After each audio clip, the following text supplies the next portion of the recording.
Ayah saya meninggal saat saya masuk pesantren. Dan baiknya saya rasakan luar biasa. Beliau mengajar di musalla kecil dulu, sekarang jadi masjid. Itu saya selalu dibawa. Beliau mengajar, saya tidur. Sekarang gantian, saya mengajar, beliau tidur. Dan kadang di pangku, gendong sampai pulang. Saya pernah sengaja pura-pura tidur untuk ingin tahu apa yang dikerjakan ayah saya di jalan. Jaga betul supaya nggak bangun. Begitu saya disimpan di kasur dan bangun, diajak bercanda. Saya mau masuk pesantren, beliau nggak sempat ngantar. Saya bertemu, beliau menangis, peluk saya, minta maaf, gak bisa ngantar ke pesantren. Saya belum mengerti apapun saat itu. Saya bertekad, insya Allah saya belajar dengan sungguh-sungguh. Sepekan 2 pekan saya dapat panggilan pulang. Saya tanya pada kakak saya yang ikut, sekarang ada di sini. Di mana ayah? Beliau nggak jawab. Sampai di Bandung, paman saya, yo sekarang saya ke MUI Jawa Barat, langsung menyampaikan, nampaknya nggak akan terkejar sampai sana, mungkin sudah dimakamkan. Saya ngerti, paham saat itu bahwa beliau telah wafat. Saya pulang. Maghrib saya sampai, saya dapati ibu di ruangan tengah. Saya datangi, saya menahan tangis, tidak tangis sedikit, untuk membahagiakan ibu saya. Saya datang, saya peluk, saya temani tidurnya. Itu pertemuan saya dengan ayah saya terakhir. Di mimpi saya bermimpi melihat sudah pakai kemeja, tersenyum pada dahi saya. Sudah.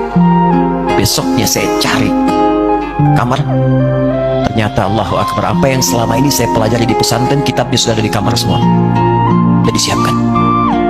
Saya menangis saat itu. Saya bawa mushaf. Jadi bapak saya, ayah saya, itu bajunya pun saat wafat dibagikan kepada sahabat-sahabatnya.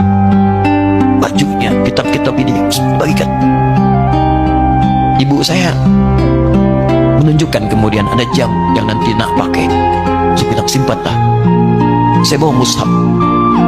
Dengan mushaf itu saya duduk di ruangan tengah, saya menghadap kiblat dan saya mohon kepada Allah, ya Allah, saya tak punya kemampuan lagi membahagiakan ayah saya saat hidup di dunia, tapi mohon jadikan setiap huruf dalam Al-Quran ini, ya Allah, pahalanya mengalir untuk ayah saya.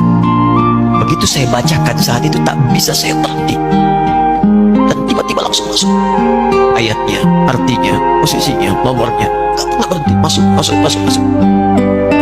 Saya bertekad ingin berbuat baik. Puncaknya saya sekolah. Ibu, ya Allah, saya ingin berbakti pada ibunda saya. Anda tahu apa yang terjadi? Demi Allah saya katakan, ketika Anda bersama ibu saya, Bu, Pak, itu krisis 97, Pak. Waktu krisis saya masuk pesantren, saya diberikan sempurna bekal seperti anak-anak lain. Rupanya ibu saya sudah tanya pada santi-santi, orang tuanya, berapa bekal Anda kasihkan? Dikasih yang paling tinggi itu dikasihkan pada kami tiap bulan. Saya terima. 1 kali libur saya pulang dari jauh, ibu saya tersenyum melihat stand timur pakaian lihat saya. Begitu saya tiba, kaget saya. Kok pakaian ibu saya pakaiannya nggak cocok dipakai gitu. Ini bukan pakaian ibu saya, kayak tempel lah kalau sekarang. Saya masuk ke rumah, saya kejar, saya buka pakaiannya, lemari ini, saya nggak temukan sedikit pun. Saya kejar kakak saya, dia sudah siapkan makan. Kak perempuan kami yang kedua, mana pakaian ibu saya? Perhatikan jawabannya. Dia menangis saat itu. Dia bilang, mama itu telah menjual semua perhiasan dan pakaiannya untuk pendidikan kamu. Jual. Untuk kita kan? Jual. Dan bertahan dengan 150.000 per bulan saat krisis. Jadi rupanya ibu saya itu makan nasi sehari cuma sekali. Beliau mengajar. Di berangkat sekolah itu cuma makan pisang, minum kopi, makan nasinya malam. Saya bilang, ya Allah, saya akan ganti baju ibu saya dengan kain ihram, dan saya gandeng tangannya di Masjid Bang. Itu apa yang terjadi?